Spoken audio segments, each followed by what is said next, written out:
আসসালামু আলাইকুম, স্বাগত জানাচ্ছি আরটিভির সন্ধ্যার সংবাদে। আপনাদের সঙ্গে আছি আমি ফারিয়া শারমিন এবং আমি ফাহমিদা সালাম। জুলাই গণ অভ্যুত্থানের প্রথম শহীদ রংপুরের শিক্ষার্থী আবু সাইদ হত্যার দায়ে 2 পুলিশ সদস্যকে মৃত্যুদণ্ড ও 3 জনকে যাবজ্জীবন সাজা দিয়ে রায় ঘোষণা করা হয়েছে। এছাড়া বাকি 25 আসামিকে বিভিন্ন মেয়াদে সাজা দেওয়া হয়। বিচারপতি নজরুল ইসলাম চৌধুরীর নেতৃত্বাধীন 3 সদস্যের আন্তর্জাতিক অপরাধ ট্রাইব্যুনাল 2 এ রায় ঘোষণা করে। রায় চিফ প্রসিকিউটর সন্তুষ্টি প্রকাশ করলেও কিছু আসামির সাজা কমায় অসন্তুষ্ট আবু সাইদের পরিবার। শাহিন হোসেনের ক্যামেরায় জি এম মাহমুদ জানাচ্ছেন এরই বিস্তারিত।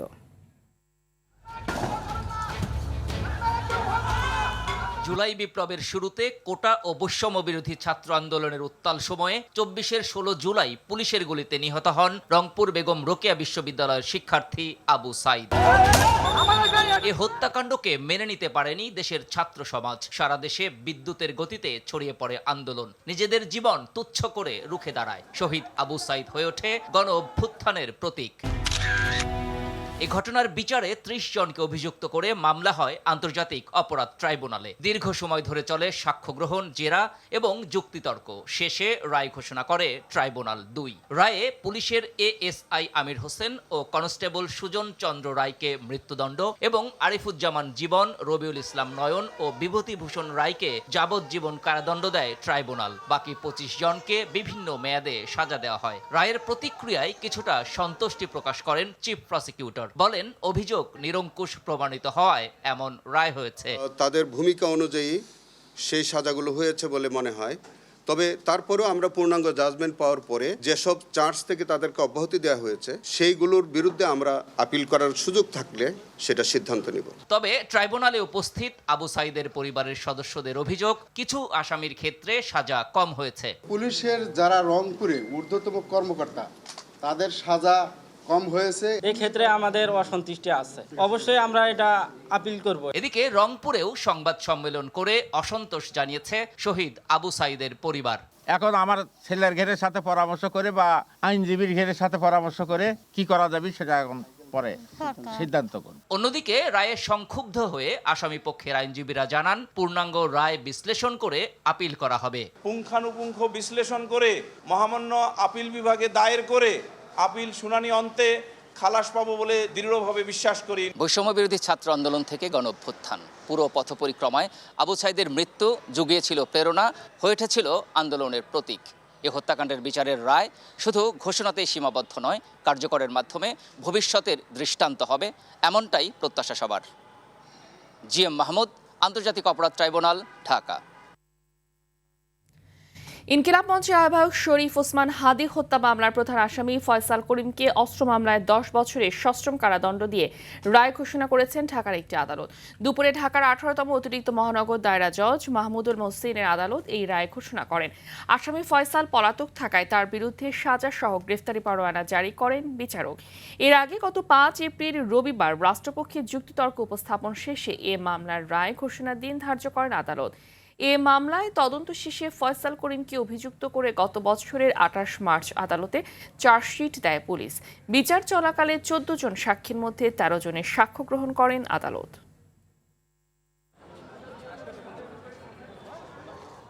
সর্বোচ্চ চেষ্টা হচ্ছে তাকে দেশে ফিরিয়ে এনে বিচারের মুখোমুখি করা। তবে আজকের এই রায়ের ফলে তাকে আনার বিষয়টা আরো যৌক্তিক অবস্থায় দাঁড়িয়ে যাবে এবং হাদি যেন ন্যায় বিচার পায় সেই বিষয়ে সরকার সবসময় সচেষ্ট।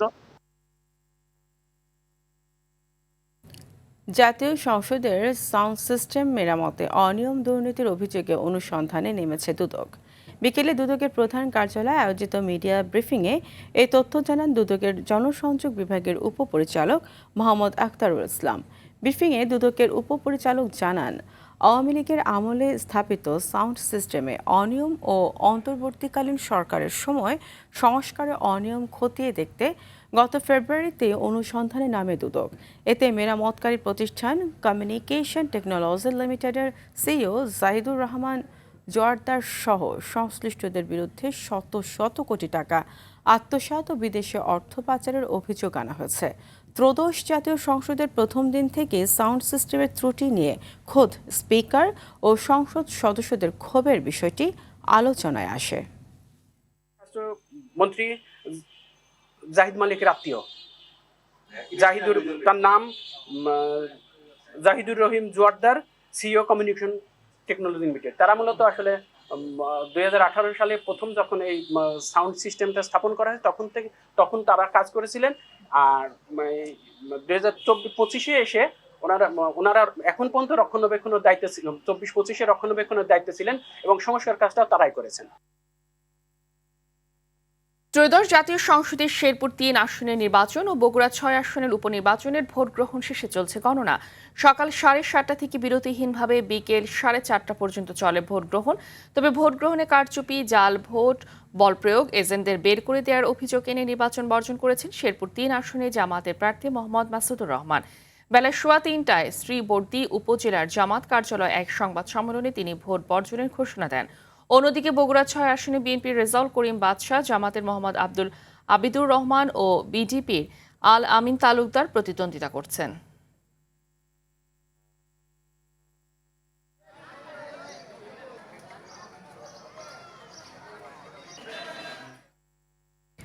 বেড়েই চলছে হামে আক্রান্ত রোগীর সংখ্যা। রাজশাহী ও ময়মনসিংহে হাম আক্রান্ত হয়ে 6 শিশুর মৃত্যু হয়েছে। এর মধ্যে গত 24 ঘন্টায় রাজশাহী মেডিকেল কলেজ হাসপাতালে উপসর্গ নিয়ে আরও 4 শিশুর মৃত্যু হয়। হাসপাতালটিতে দিন দিন আক্রান্ত রোগীর চাপ বাড়ছে। একই সময় ময়মনসিংহ মেডিকেল কলেজ হাসপাতালেও 2 শিশুর মৃত্যু হয়েছে। এছাড়া গত 24 ঘন্টায় আরও 26 শিশু হামের উপসর্গ নিয়ে ভর্তি হয়েছে। বরগুনা জেনারেল হাসপাতালে উপসর্গ নিয়ে নতুন করে 20 জন শিশু ভর্তি হয়েছে। সব মিলিয়ে জেলায় 207 জন শনাক্ত হয়েছে। ভোলার 6টি উপজেলার আক্রান্তরা সদর হাসপাতালে ভর্তি হচ্ছে। এদিকে হাম প্রতিরোধে জনসচেতনতামূলক লিফলেট বিতরণ ও মাইকিং করা হয়েছে বাগেরহাটে।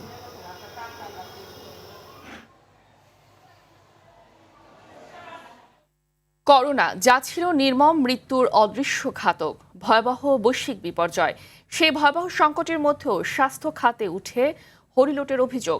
স্বাস্থ্য অধিদপ্তরের ইআরপিপি প্রকল্পের কেনাকাটায় 12 কোটি টাকারও বেশি টাকা লুটপাটের তথ্য পেয়েছে দুদক। অভিযোগে তীর তৎকালীন মন্ত্রী জাহিদ মালিক সহ স্বাস্থ্য বিভাগের ঊর্ধ্বতন 38 কর্মকর্তার দিকে। আরও জানাচ্ছেন শাকিলা করিম। সালটা 2020-21, বিশ্ব যখন থমকে দাঁড়িয়েছিল করোনার অদৃশ্য আতঙ্কে। আইসিইউতে নেই শয্যা, চারদিকে অক্সিজেনের জন্য হাহাকার। প্রিয়জনকে শেষবারের দেখা কিংবা বিদায় জানানোর সুযোগও পাননি অনেকে। কে দাফন করবে কার লাশ? এমন ভয়াবহ মানবিক বিপর্যয়ের মাঝেই স্বাস্থ্য খাতে চলে নিষ্ঠুর লুটের খেলা। দায়িত্বের চেয়ারে বসে খোদ মন্ত্রী ব্যস্ত ছিলেন পকেট ভারী করতে। অধিদপ্তরের ইআরপিপি প্রকল্পের কেনাকাটায় 12 কোটি 3,28,000 টাকা লুটের তথ্য পায় দুদক। এর সঙ্গে জাহিদ মালিক সহ ঊর্ধ্বতন 38 কর্মকর্তার সংশ্লিষ্টতার প্রমাণ মিলেছে। এর মধ্যে 13 জনের বিরুদ্ধে আলাদা 6টি মামলার সুপারিশ করে কমিশনের প্রতিবেদন দাখিল করা হয়েছে। আসামিদের বিরুদ্ধে ভুয়া বিল, অতিরিক্ত মূল্য পরিশোধ এবং কাজ না করেই অর্থ উত্তোলনের মতো সুনির্দিষ্ট অভিযোগও আনা হয়েছে। নিম্নমানের মাস্ক, করোনা সামগ্রী যেগুলো ছিল সেগুলো সেই সব সামগ্রী ক্রয়ে দুর্নীতির অভিযোগ উঠেছিল। অনুসন্ধানকারী কর্মকর্তাগণ ইতিমধ্যেই অনুসন্ধান প্রতিবেদন কমিশনে দাখিল করেছেন। প্রাথমিক সত্যতা হয়তো ওনারা পেয়েছেন। টিআইবি বলছে শুধু সংকট নয়, এক নির্মম সত্যের উন্মোচন, যেখানে রাজনৈতিক ছত্রছায়ায় মানুষের জীবন হার মানে লোভ আর দুর্নীতির কাছে।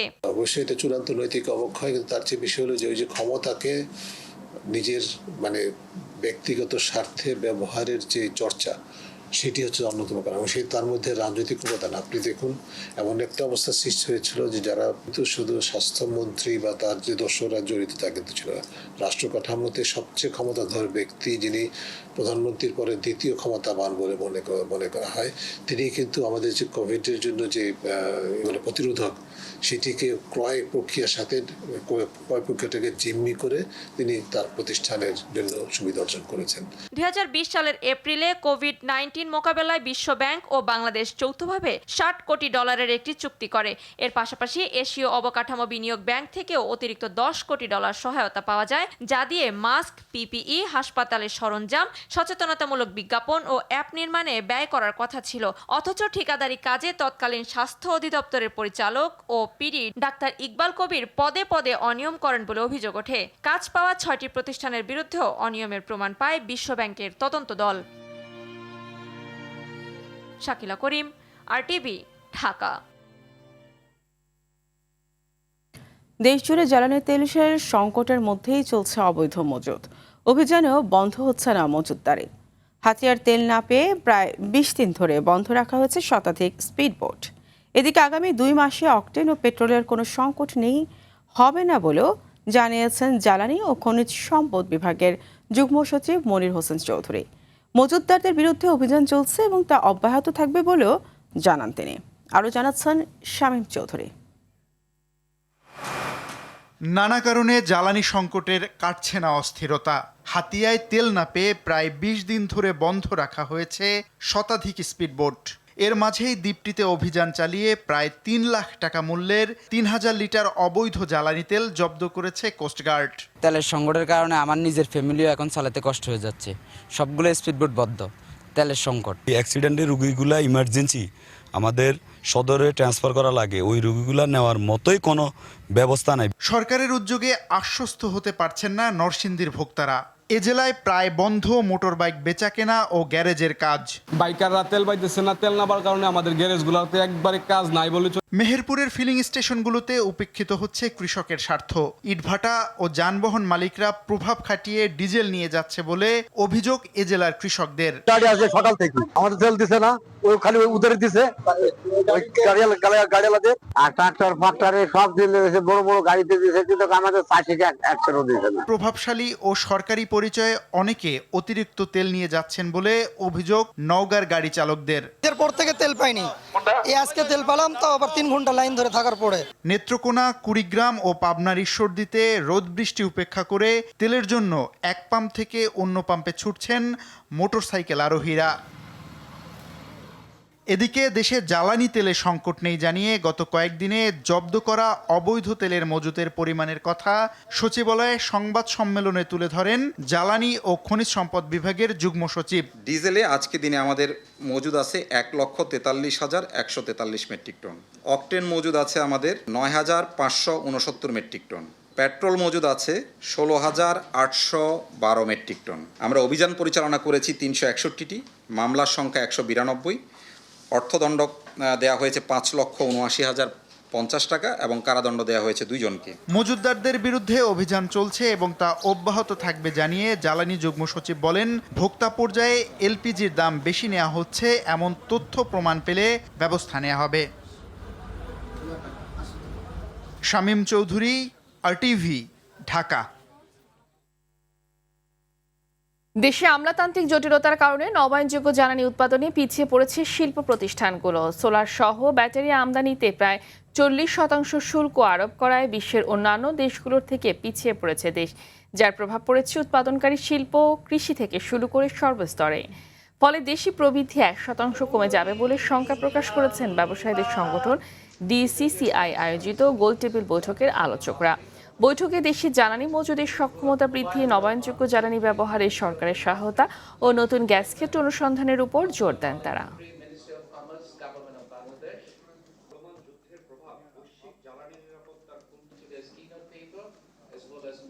রাজধানী সহ মেট্রোপলিটন এলাকায় শিক্ষা প্রতিষ্ঠানে নতুন ক্লাস রুটিন চালুর সিদ্ধান্ত নিয়েছে শিক্ষা মন্ত্রণালয়। শিক্ষামন্ত্রী এহসানুল হক মিলন সংবাদ সম্মেলনে জানিয়েছেন, সপ্তাহে 3 দিন সশরীরে এবং 3 দিন অনলাইনে ক্লাস হবে। নতুন সূচি অনুযায়ী শনিবার, সোমবার ও বুধবার অফলাইন ক্লাস, আর রোববার, মঙ্গলবার ও বৃহস্পতিবার অনলাইনে পাঠদান চলবে।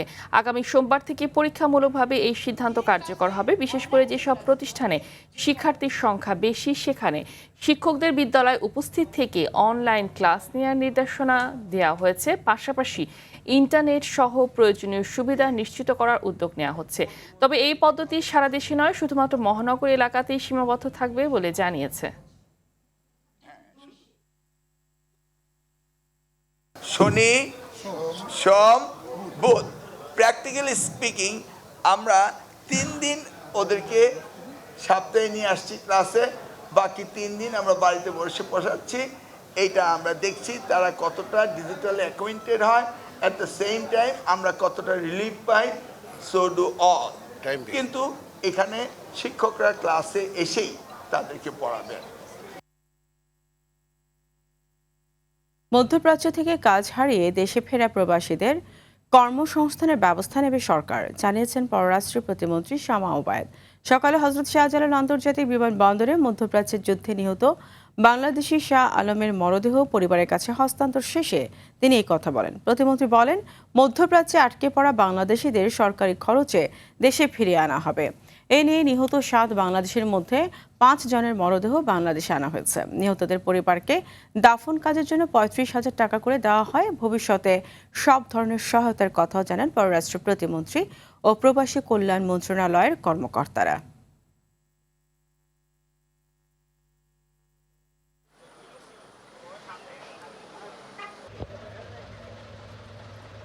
আমাদের প্রথম প্রায়োরিটি থাকবে যারা কাজ হারিয়ে দেশে ফিরেছে, তাদেরকে আমরা অবশ্যই পাঠাবো এবং তারা যাতে এখানে যারা যেতে না চায় তারা যাতে বাংলাদেশে একটা কর্মসংস্থান পেতে পারে সেটাও আমরা সচেষ্ট থাকবো।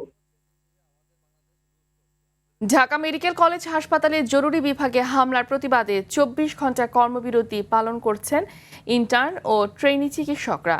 এইদিকে ঢাকা বিশ্ববিদ্যালয়ের শিক্ষার্থী ও ঢাকা মেডিকেল কলেজের চিকিৎসকদের মধ্যে এই সংঘর্ষের ঘটনা তদন্তে 6 সদস্যের একটি কমিটি গঠন করা হয়েছে।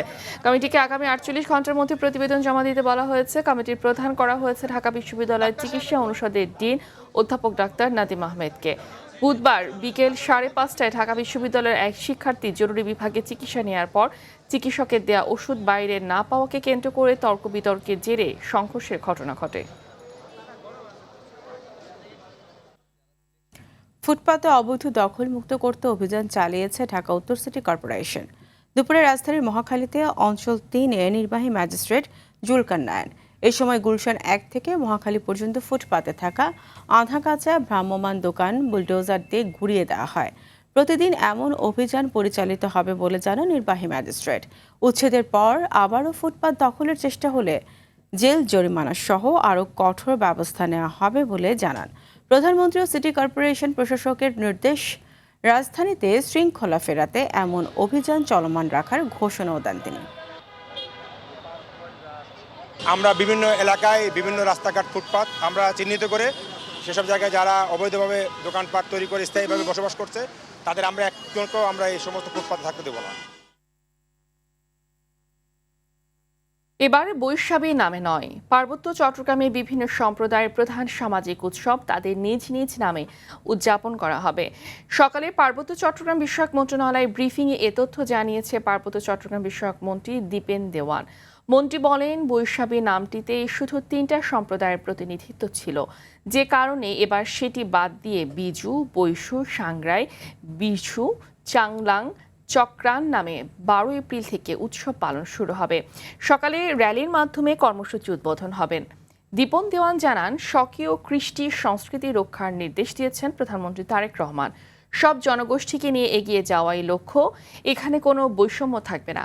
এ সময় পার্বত্য চট্টগ্রাম বিষয়ক প্রতিমন্ত্রী মীর মোহাম্মদ হেলাল উদ্দিন বলেন, পাহাড়ি জনগণের স্বকীয়তা রক্ষা করে তাদের উন্নয়নের মূল স্রোতে যুক্ত রাখা সরকারের লক্ষ্য। সাংরাই আর বিজুতে হচ্ছে চাকমারা বলে বিজু, তো কিন্তু অন্য এখানে অনেক জাতিসত্তা রয়েছে, ক্ষুদ্র জাতিসত্তা 11টা রয়েছে।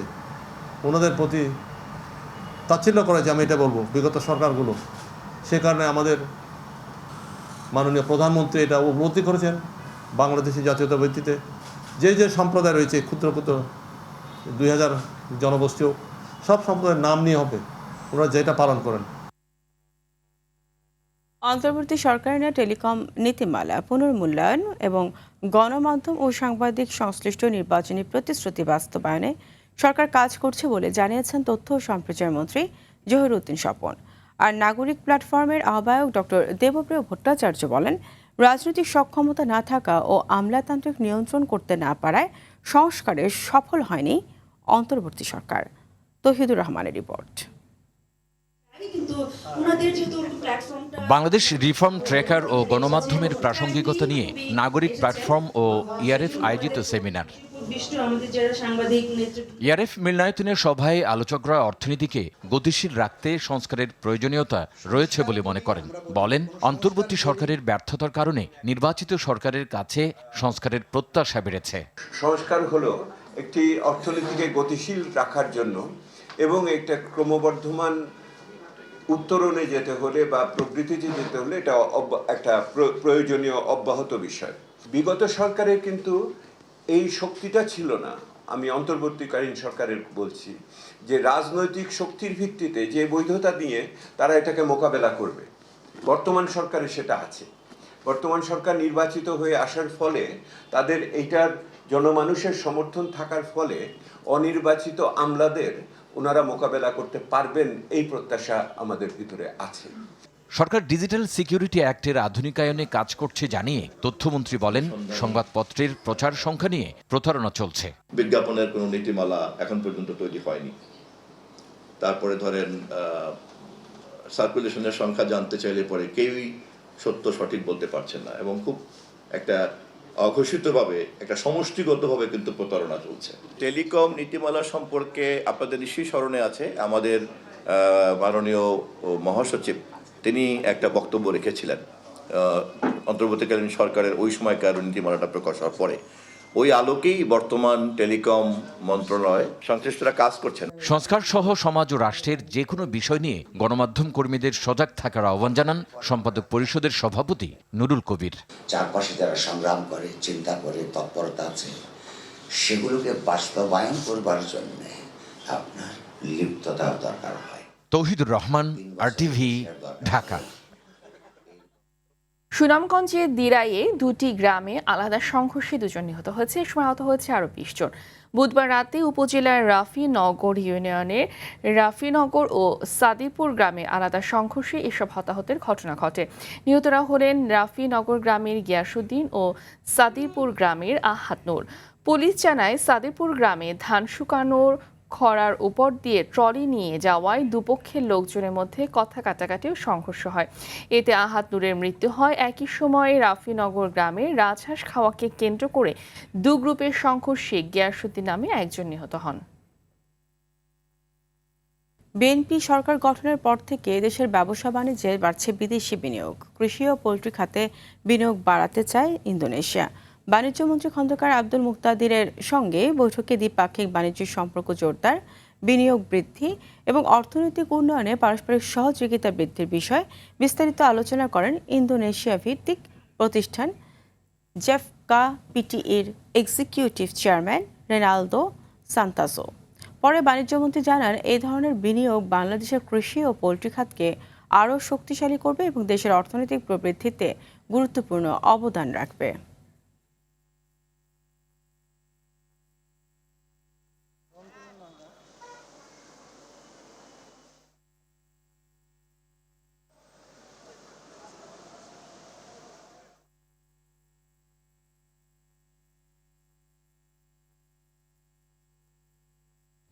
জাতীয় মানবাধিকার কমিশন ও মুক্তিযোদ্ধা কাউন্সিল সংশোধিত বিল সহ জাতীয় সংসদে 24টি বিল পাশ হয়েছে। তবে সুপ্রিম কোর্টের বিচারক নিয়োগ ও আলাদা সচিবালয় প্রতিষ্ঠার অধ্যাদেশ বাতিল করা হয়েছে। প্রতিবাদে ওয়াকআউট করেছে বিরোধী দল। সাদিয়া কানিসকে সাথে নিয়ে সর্দার রাজীবের রিপোর্ট। মাননীয় স্পিকার, আপনাকে ধন্যবাদ। বৃহস্পতিবার ত্রয়োদশ সংসদের প্রথম অধিবেশনের বৈঠক শুরু হয় সকাল 10:30টায়। শুরুর দিকে সরকার ও বিরোধী দলের সম্মতিতে পাশ হয় বাংলাদেশ এনার্জি রেগুলেটরি কমিশন ও শ্রম সংশোধন সহ বেশ কয়েকটি বিল। পরিবেশ, বন, জলবায়ু পরিবর্তন, জাতীয় মানবাধিকার কমিশন রহিতকরণ বিল উত্থাপন করেন আইনমন্ত্রী। এতে বিরোধিতা করে বক্তব্য দেন কুমিল্লা 4 আসনের সংসদ সদস্য হাসনাত আব্দুল্লাহ। আজকে এই 2025-এর অধ্যাদেশটি ল্যাপস করার মধ্য দিয়ে জাতি আবার ব্যাকওয়ার্ডের দিকে যাবে এবং জাতি পিছিয়ে পড়ার একটা টেক্সট বুক এক্সাম্পল হিসেবে এই সংসদে এটি থাকবে। এরপর সুপ্রিম কোর্ট পৃথক সচিবালয় ও বিচার নিয়োগ রহিতকরণ বিল সংসদে পেশ করেন আইনমন্ত্রী। সংশ্লিষ্ট স্টেক হোল্ডারদের সহিত অধিকতর পরামর্শ যাচাই বাছাই করা প্রয়োজন। বিকেলে অধিবেশনের শুরুতে জাতীয় মুক্তিযোদ্ধা কাউন্সিল সংশোধন বিল উত্থাপন করেন মুক্তিযোদ্ধা বিষয়ক মন্ত্রী আহমেদ আজম খান। এই মহান সংসদে এতে আপত্তি জানান বিরোধী দলীয় নেতা ডাক্তার শফিকুর রহমান। বলেন, দায় ও দরদ নিয়ে সবাইকে ঐক্যবদ্ধ করার চেষ্টা চালিয়ে যাচ্ছেন তারা। আর জাতিকে বিভক্ত নয়, বরঞ্চ ঐক্যবদ্ধ করে আমরা যাতে একটি মাথা উঁচু করে দাঁড়ানো সম্মানের জাতি গঠন করতে পারি, সব দলের এটি হোক অঙ্গীকার। আমরা আর এই জাতিতে কোনো বিভক্তি চাচ্ছি না। আজকে এই বিল মহান সংসদে এসেছে। এই কয়টি সংক্ষিপ্ত কথা বলে আমি এতে এনসিপির আপত্তি না থাকায় পরে কণ্ঠভোটে পাশ হয় বিলটি। এরপর বৈদেশিক অনুদান রেগুলেশন বিল, গ্যাস সংশোধন বিল, বঙ্গবন্ধু বিজ্ঞান ও প্রযুক্তি ফেলোশিপ ট্রাস্ট বিল এবং মানব পাচার প্রতিরোধ ও দমন বিল সহ পাশ হয় আরও 9টি বিল। সর্দার রাজীব, আর টিভি, ঢাকা। বিএনপি তৈরি করার সংকট বিএনপিকেই নিরসন করতে হবে। জনগণ ইতোমধ্যে তাদের নোট অফ ডিসেন্ট খারিজ করে দিয়েছে। গণভোটের রায় বাস্তবায়ন ও জ্বালানি সংকট নিরসনে দাবিতে রাজধানীর শাহবাগে 11 দলীয় ঐক্যের সপ্তাহব্যাপী লিফলেট বিতরণ কর্মসূচির প্রথম দিনে এসব কথা বলেন জামায়াতে ইসলামীর সেক্রেটারি জেনারেল মিয়া গোলাম পরোয়ার। এ সময় তিনি বিএনপিকে জাতীয় সংসদে জুলাই সনদ প্রসঙ্গে শপথ গ্রহণের আহ্বান জানান। এ সময় জনগণকে সঙ্গে নিয়ে এই রায় বাস্তবায়নে দৃঢ় আন্দোলন গড়ে তোলার হুঁশিয়ারিও দেন মিয়া গোলাম পরোয়ার। রাজনীতিতে এই সংকট কে তৈরি করলো? সারা দেশবাসী জানে এই সংকট তৈরি করেছে ক্ষমতাসীন বিএনপি। ফলে বিএনপির তৈরি করা সংকট বিএনপিকেই নিরসন করতে হবে। আজকে যেমন আপনি আপনার মন্ত্রীরা বলছে গণভোট অবৈধ, অর্ডিন্যান্স জারি করে গণভোট বাতিল করছে, এই গণভোট বাতিল করার অর্থ আপনার ভোটকে বাতিল করা। তাহলে আপনাকে স্বীকার করতে হবে যে আপনি সেদিন ভোটে আপনি পক্ষে ভোট দেননি। জ্বালানি সাশ্রয়ের জন্য বাংলাদেশ বনাম নিউজিল্যান্ড সিরিজের ম্যাচ শুরুর সময় পরিবর্তনে আনলো বাংলাদেশ ক্রিকেট বোর্ড। বুধবার বিষয়টি আগেই জানিয়েছিলেন বিসিবির নতুন সভাপতি তামিম ইকবাল। আজ এক বিজ্ঞপ্তির মাধ্যমে নতুন সময়ের ঘোষণা করা হয়, যেখানে পূর্ব নির্ধারিত সূচি অনুযায়ী ওয়ানডে ম্যাচগুলো শুরু হওয়ার কথা ছিল দুপুর 2টায়। পরিবর্তিত সময় অনুযায়ী ম্যাচ শুরু হবে বেলা 11টায়। আর টি-20 ম্যাচগুলো সন্ধ্যা 6:30টার পরিবর্তে শুরু হবে দুপুর 2টায়। আগামী 17 ও 20 এপ্রিল সিরিজের প্রথম 2 ওয়ানডে হবে মিরপুরে। এরপর 23 এপ্রিল চট্টগ্রামে হবে তৃতীয় ম্যাচ। সেখানে 27 ও 29 এপ্রিল অনুষ্ঠিত হবে 2টি টি-20। এরপর 2 মে সিরিজের তৃতীয় টি-20 হবে মিরপুরে।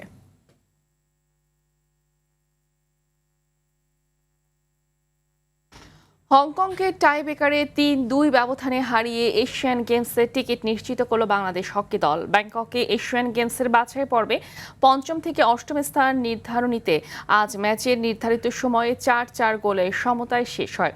এরপর ম্যাচ গড়ায় টাই ব্রেকারে, যেখানে প্রতিপক্ষের 3টি শট থামিয়ে দেন গোলকিপার বিপ্লব কুজর।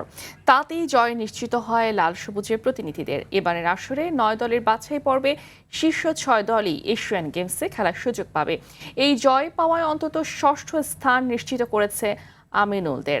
একই দিন থাইল্যান্ডকে হারিয়ে এশিয়ান গেমসের টিকিট কেটেছে চাইনিজ তাইপে। তাদের বিপক্ষে আগামীকাল 5ম স্থান নির্ধারণী ম্যাচ খেলবে বাংলাদেশ।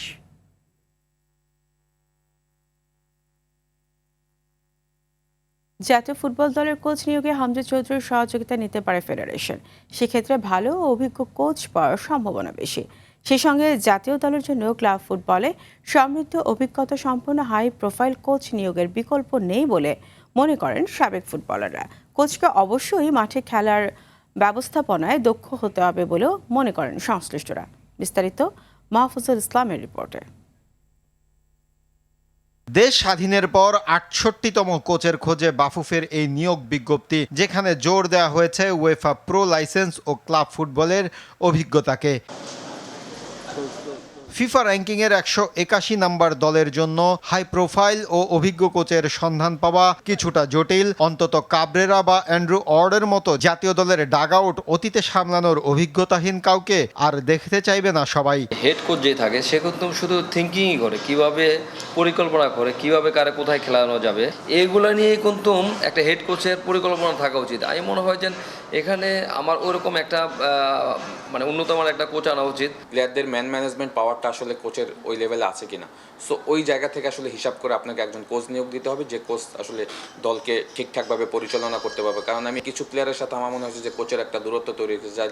লাইক আপনি ক্যাপ্টেনের সাথেই দেখেন কোচের কিন্তু একটা ভালো রিলেশন ছিল না। আমাদের যে জামাল যে অফিসিয়াল ক্যাপ্টেন ছিল এবং সে নিজেও চাচ্ছে না এই কোচ থাকুক।